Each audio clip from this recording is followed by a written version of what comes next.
इस्लामी तारीख। नजाशी के दरबार में कुफार की अपील।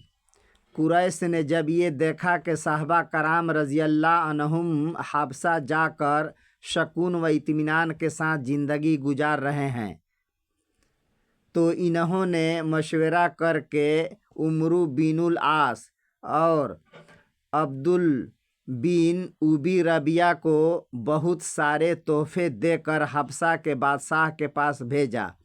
वह बादशाह ईसाई था। इन दोनों ने वहां जाकर तोहफे पेश किए और कहा कि हमारे यहाँ से कुछ लोग अपने आबाई मजहब को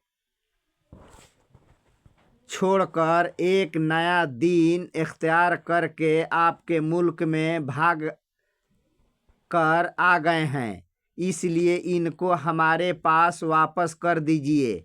बादशाह ने मुसलमानों को बुलाकर हकीकत हाल दरियाफ्त की।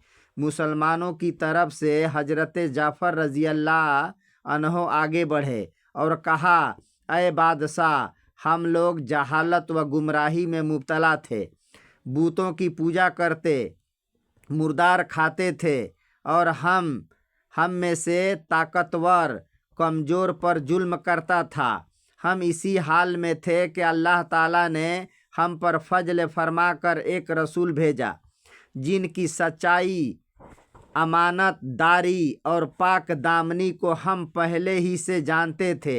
इन्होंने हमें एक अल्लाह की इबादत करने, नमाज रोज़ा ज़कात अदा करने और पड़ोसियों व रिश्तेदारों के साथ अच्छा सलूक करने का हुक्म दिया और जुल्म व सितम, खूनरेजी और दूसरी बुरी बातों से रोका।